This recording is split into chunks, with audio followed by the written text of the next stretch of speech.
Yo, what is going on, everybody? It is Straight Out of Boston, and today I'm back for episode number 31 of my Tampa Bay Rays Out of the Park Baseball series here. So we are back in the playoffs 2023. We are the American League East Division champions. We won the division pretty handily. The AL East was not too competitive this year, with the Yankees and Boston being the only above 500 teams, or the only other above 500 teams, I should say, and each only winning 82 games. So really not too competitive. We won 94, won pretty comfortably, as I said. We had the second best record in the AL behind Texas, which was a 98-win team. And you can see Pittsburgh with 100 wins, Atlanta and the Mets, you see they're both with 98. That's pretty competitive in the National League East.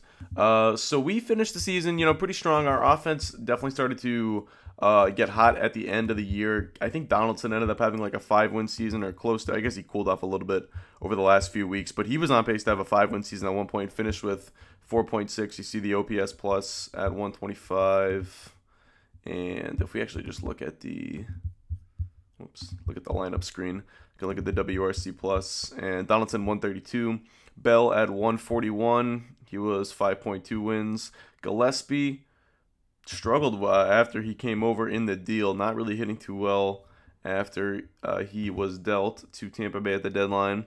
But Urena started to get hot again in the second half. He got his slugging all the way up to 512. So he turned into a 2-win player and a productive bat to a 119 RP or 119 WRC plus. Rizzo, decent year out of him. Still solid above average bat. Same thing out of Bowers. We did suffer a few injuries as the season wore on. Kevin Kiermaier, an oblique strain. He's actually going to be back in 3 days, so that is perfect. He might not be back for game 1, but will certainly be back for game 2, I would think. And then Alex Faedo, a strained hamstring. We're going to activate him. I had been resting him after he suffered this injury, but I knew that it's only a day-to-day injury. I didn't, we were ahead in the division pretty comfortably. There was no reason to kind of push these guys. You're going to see there was a few guys like Faedo with the strained hamstring. There's Blake Snell. He has a sprained ankle. He's 2 weeks, but same thing. I'm going to activate him now. I think, we're probably fine pitching these guys in the playoffs. They've had plenty of rest. Still, the injury, for Snell, it'll be a couple more weeks, so it'll be a little risky to pitch him in the division series, but, maybe we slot him into that game 4 spot or game 3 or game 4 spot. If we're up 2-0, maybe we wait till game 4 and, possibly not have to use him in the division series if we don't have to. And we also have Jim Fisher, shoulder tendonitis. This is another one that, with the bullpen, you can manage the bullpen pretty easily. Like, if I wasn't able to use Fisher, it would, it's obviously a big loss for our bullpen. He's one of our best relievers, but we had good years out of a lot of guys. Familia, DeYoung, Birdie came up at the end of the year and actually, got the Birdies confused, but Zach Birdie had a good year. Nick Birdie came up and gave us 4.5 perfect innings, or not perfect innings, but shutout innings. Givens was pretty good after we traded for him, although the walks were a little high. We called up Will Smith. Robles obviously had a good year for us. He was good pretty much all season. And we also have Jose De Leon, who was pitching better out of the bullpen before we put him back in the rotation after the injuries to Snell and Faedo. So we have Lara there. Lara actually pitched pretty well. He made 7 starts and was very effective. Interesting.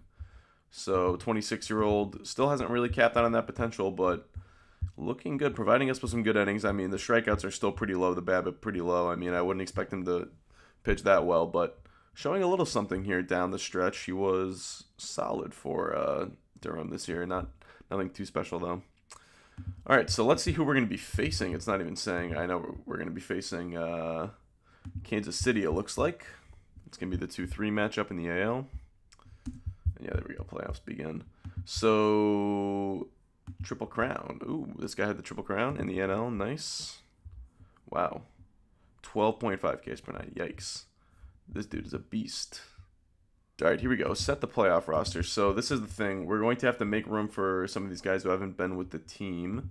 So let's see what it has as the playoff roster right now. And see if there are guys who might be missing. So the rotation, Fido and Snell. Here we go. This is the screen we want. So De Leon left off. Gurriel, Lara, and I think we don't need Ricardo Rodriguez. Actually, I'd rather have Rodriguez than Cordell Dunn, because Cordell Dunn was not very good this year.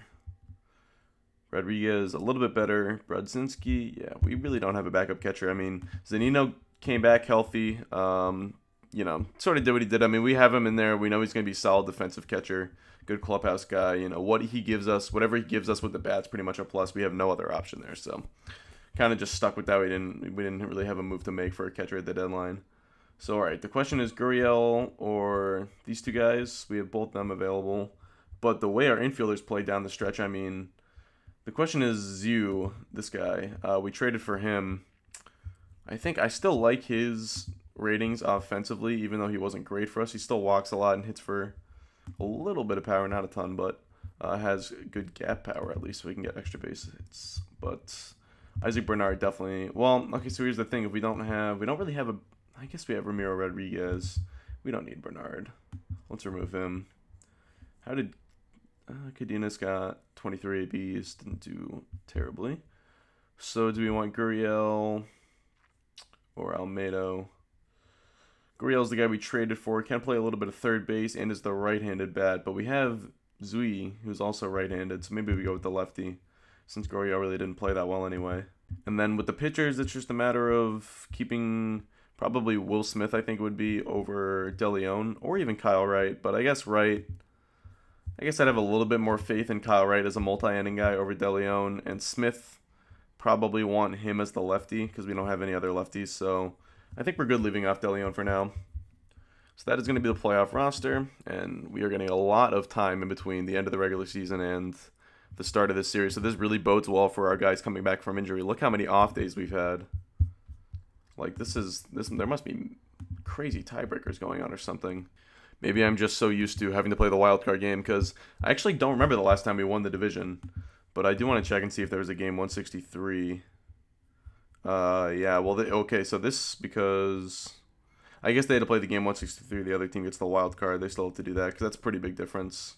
But that was the only extra game. But still, that one extra day does bode well for us, and then we didn't have to do the wild card game. I think we were the wild card team each of the last, like, 2 or 3 times we made the playoffs, although I don't remember. It's a lot of time in between when I record these videos sometimes.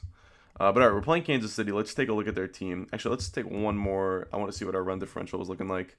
We're 6th in runs scored, 1st in runs against, 1st in bullpen ERA, and 4th in starters ERA. And our Pythagorean win-loss was right around where our record was. Kansas City's is, let's see. Kansas City was a 91 team, 88 wins, according to Pythagorean win-loss. 7th in runs scored, and pretty good pitching. As you can see, tied for 3rd in runs against. So kind of a similar team to us. And just looking at their lineup, they do have Buster Posey, a guy that I thought about signing in the past, but I chose Rizzo over him. So we'll see if that comes back to bite us this series. Rizzo, you know, he's been okay. Definitely not on a great contract. The guy I would probably want, or I would move if I could, but I just don't know if I'm really going to be able to. RAUL MONDESI is a pretty good player here. Up the middle kind of player. Doesn't do a ton with the bat, but very fast. Almost 50 steals the last couple of years. This year only 117 games, but still 4.7 wins. So he's a pretty good player. But the rest of the team, not too. Let's look at WAR and WRC plus. See what their good hitters are. TJ, they do have LeMahieu. Only 88 plate appearances for him, but he put up good numbers. Pretty high BABIP though. This guy doesn't. I guess he's the player for them. 112. Yeah, their lineup is not very imposing, but their pitching I'm sure is solid. Skoglund, Salazar's okay. Flores, even their pitching's not really that imposing either. Bullpen, they have that Zach Pop guy. He's pretty good. Jake Barrett, Nick Whitgren. Bullpen's okay. Brian Shaw. Yeah, no. This doesn't really strike me as a good team. I wonder, do they have any injuries? Yeah, they do have some injuries. This Josh Roller guy, he seems like a pretty good player, young guy for them. Clay Holmes, nothing. Blewett, Scott Blewett, certainly a starter for them. Oh, they're also without Seth Beer. This guy's one of the best players, probably the best hitter in the league. Last few years, look at that OPS, and then this year before he got hurt. So you can definitely see why they would miss him. Alex Smith, who has been a good player, even though we got rid of him. He kind of does a little bit of what RAUL MONDESI does, although not as productive with the bat, so he's not really that good. But he did make an all-star team, remember, 2019.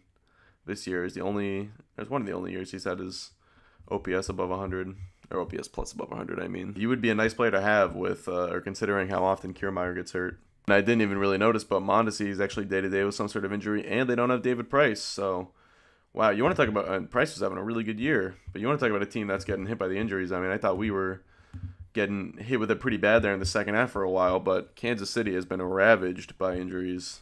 So this is a pretty undermanned team. I think we have the clear edge. We got to be the favorites, but you know, anything can happen in the baseball playoffs. So here we go, game number 1. Delete all our messages. I always do that for good luck. I don't know why. I am pretty much like, I'm so serious. I try to be rational about things. I think like general outlook on life, I try to be rational about things, but I'm very superstitious when it comes to baseball. So I always delete my messages before I do a playoff series. So here we go. Kiermaier in the starting lineup, and we have Chris Sale on the mound for game number 1. I probably should have looked at my starting lineup, but whatever. Let's just get it going here against the Royals from the Trop. Still playing in Tropicana Field. And I know in real life the lease on that stadium, it doesn't expire until 2027, but I think, you know, there's always talk that they might be able to negotiate their way out of that lease and potentially move earlier. But here we go. Buster Posey up. So this is the middle of the lineup. Second time through for Sale. He's already given up a run. Is this actually third time through? It might be third time through, I feel like. Yeah, it's going to be third time through because it's the 5th now. And we have the top of our lineup. Come on, let's go offense. We got 2 hits that inning, but no runs. Sale at 79 pitches. Gives up 1 more run, so 11 hits. Probably got to get him out of there now, 100 pitches. Solid effort from Sale. Nothing too special. At least he limited the runs to just a pair. So bullpen-wise, who are going to be the guys for us this year? I think it's going to be, yeah, it looks like Robles and DeYoung. DeYoung was really hot towards the end of the year. We also have Zach Birdie. But I think our 7, 8, 9 is probably going to be these 3 guys right here. And Jim Fisher, if he gets healthy, too. I mean, Fisher, I don't want to... He'll probably be that spare guy. Like, I'd use him... Well, I don't know. I mean, I'm going with my guns right now. It's a 2-0 game, even though we're down. But Fisher, kind of that 4th guy who can be used a little bit more... or can be a little bit more versatile, I guess. Bottom half of the 6th, and nothing going still for us. We will throw Robles in the game. I hope I'm pronouncing his name right. So he gives us a scoreless 7th, 17 pitches. We will use DeYoung next. Ooh, and 2 runs for Tampa in the bottom half. We got 4 hits that inning, I think. So that was a nice little ending. 4 singles. Josh Bell, Josh Donaldson, Casey Gillespie, and Anthony Rizzo. 2 of those RBI. The last 2 were RBI singles. So there we go. We get 2 runs back. And we have a tie game now. Dan DeYoung will take over in the 8th. We'll get Familia up. So here we go, top of the 8th until runners in scoring position. Clean 8th from DeYoung. 11 pitches. So we could potentially use him for multiple innings, but I think our bullpen's deep enough this year. I don't have to do that initially. We'll see if, you know, we'll see how things play out. If guys pitch well, if guys don't pitch well, that could change. But here we go. On to the bottom of the 8th. They're already using Zach Pop, is probably their best reliever. Maybe looking for multiple innings out of him. Urena with a 1-out double. So Urias is up. That's a ground ball. Throw to first in time. Urena gets the 3rd. Bowers now with 2 outs. And he hits one to center. But this looks to be playable for their center fielder Dewey's. And that is the 3rd out of the inning. So we head to the 9th, still tied. Familia on to face 3-4-5 from Kansas City. And he pitches a perfect inning there, it appears. 10 pitches. So we definitely leave him in for multiple innings this game if we can. Let's do Bell. He's got a 1-2 count. He strikes out swing. I guess I'll just do runners in scoring position. Ooh, the couple guys are each here. And the next 2 guys, Donaldson and Gillespie. Lots of singles. Not like you see this many. I guess one was a walk, but you see this many hits and this little runs. You know, not many extra base hits this game. Can already tell. So here we go. Rizzo up with 1 out. We have 2 lefties coming up. They're still leaving Pop in. That's a ground ball to first. They do not turn 2. So winning run to 3rd. Kiermaier, the last chance. 3-2 count. And that is ball 4. So Zanino will actually be the last chance this inning. And do we consider pinch hitting for him here? Probably have to because he's not a very good bat. We could go with Ramiro Rodriguez, Zui, or Olmedo Barrera. Let's go with this guy. Even though I just barely decided to include him on the postseason roster. I'm going to be aggressive and pincher for my catcher here. I like when managers do this. Catchers tend to not be very good bats, and in these big situations, I want a competent hitter up, of course. So let's go with Olmedo Barrera, see what he can do. Full count. Remember, a walk wins the game, and it is a base on balls, and that is a winner. So the Rays win game 1, a walk-off walk from the pinch hitter, David Olmedo Barrera. pretty much the 25th guy included on that postseason roster, and he comes through with a pretty clutch moment there in Game 1. And all right, so game number 2, that is a 1-run win for the Rays. Salazar versus Honeywell, and let's look at our lineup, just see. I don't think there's any changes I would make, but looking at the order, I guess maybe move Urena up the way he's been hitting.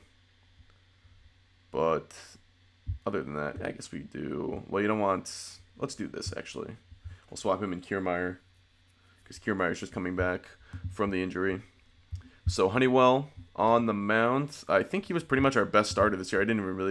I guess Snell was our best starter this year actually before he got hurt. Honeywell was solid. He had 6 WAR.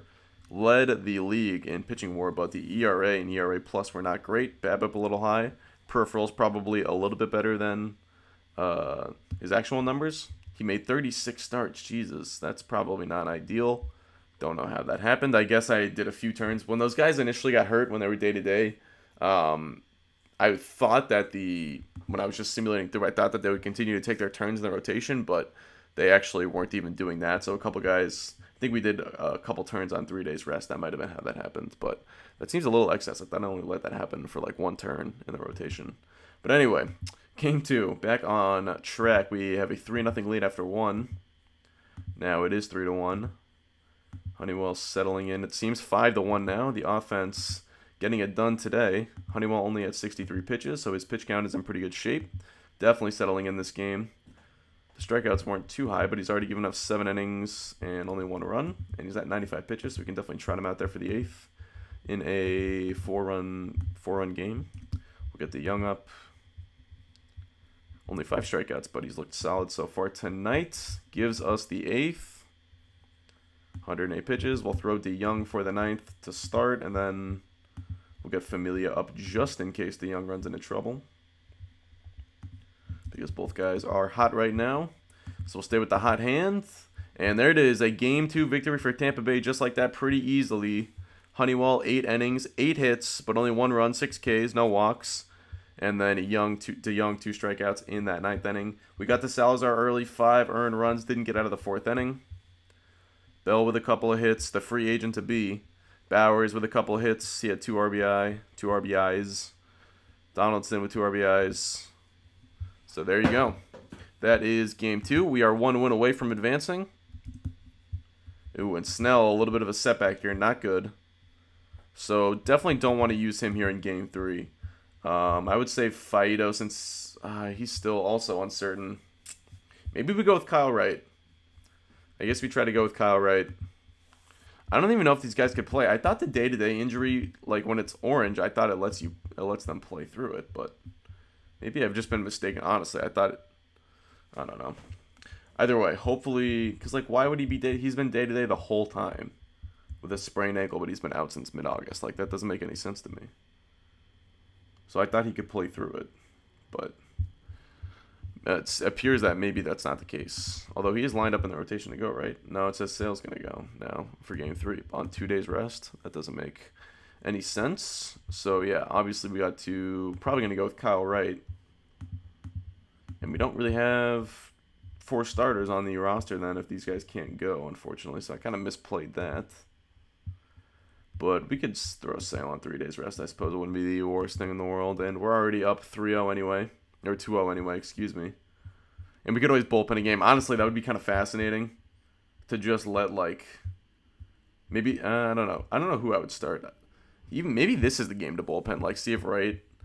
Because we have a lot of guys rested and ready to go. Like, if we get an early lead, I might take Wright out after, like, 3-4 innings. And just... If we're only up 1 or 2 runs... Depends on how Wright is going, of course. But, alright, so game 3 in Kansas City. Series shift to Kaufman. Wright's given us 3 hitless innings so far. We did commit an error, so they had 1 base runner. But a pitcher's duel so far, kind of surprising here in game 3. Wright has been pretty sound, 2 walks. Gregorio only with 1 strikeout. Hopefully we start getting some balls to fall here. And there we go. We do get a run in the 6th. 3 singles. That appears to be the way we're going to have to do this here. Not a lot of extra base power on this team, but I guess we do get on base quite a bit. Kind of like the Red Sox this year a little bit. But anyway, here we go. Bottom 6. Right, a 2-hitter so far through 6 innings. He has been fantastic. 85 pitches. You got to at least let him start the next inning. Although I'm gonna have he's gonna be on an extremely short leash. I think one guy gets on it. I'm probably going to Robles here, even though he's only at 85 pitches, because I don't really want to push it with Kyle Wright. Not really believing that he is all of a sudden turned into a dominant starter. I would imagine this will catch up to him. Rain is beginning to fall. We're gonna get a rain delay here. Not yet. Dozier looking for that first hit of the game. Oh, diving stop by Rizzo. Nice. Great play by Anthony Rizzo. 2 down. And now it is Guzman. That is a line drive for a base hit. So with 2 outs in the inning, and the number 9 man due up, I will let Wright face this man. And the runner going, and he's caught stealing. All right, so good play by Zanino. That's why we have him, to shut down the running game, among other things. We take a 1-0 lead into the 8th, and we'll use... let's just use DeYoung. I'm not even going to get cute with it. Only a 1-run lead. Don't want to mess this up. I mean, honestly, we would kind of be... If we blow this game, it's going to not be great, because I don't really know who would start Game 4 for us, honestly. So let's not mess around with this. We got a 1-run lead. We got to protect it. And yeah, Kyle Wright's actually already exhausted. His stamina rating must not be very good. DeYoung on for the 8th. Ooh, and a couple guys on here with 1 out. Buster Posey up. And, you know, obviously you want... This is the situation where you want to have your best reliever in the game. So maybe question not having Familia in right now. But DeYoung, honestly, kind of almost on his level at this point. I mean, look at the numbers DeYoung put up this year. The strikeouts. If you want to strike out in this spot, he's definitely a better option than Familia. Familia's strikeouts have been down the last couple years. He's not... In this game, he's not always a great strikeout pitcher. This year he did have 10.2 Ks per 9, but... DeYoung was a little bit superior in that department. Same thing with Jim Fisher too, I think. Actually, his Ks were down this year, but his track record. He has a track record of being a high strikeout guy, I should say. So here we go. DeYoung in this situation, big spot. Buster Posey at the dish, 2 strikes on him, and he strikes out swinging a huge K for DeYoung. 2 down now, facing Ryan O'Hearn. 3-2 count. That's ball 4. That's okay. Now he has a chance against Myers. 21 pitches. Do we keep him in? Actually, I think we probably want to take him out. He's not going to be so fresh right now. Familia, I think he is the play. So here we go. 2 outs in the inning. 2-2 count. Myers at the dish. And, of course, we have to go through him coming in. Here we go. Ground ball. That is going to be the 3rd out. Yes. So we take a 1-0 lead into the 9th. Familia comes in to get the final out of the 8th. Now we've got the 1-0 lead heading in to the bottom half, trying to advance to the ALCS.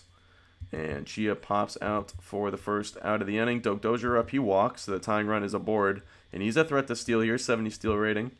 So Guzman is up next, 2-2 count. He strikes out, looking 2 down in the inning. Albert Almora, the last chance for Kansas City. Ground ball, ooh, could not, or the third baseman there could not stop it. Donaldson, that does get through into left field. So a pair of men on now.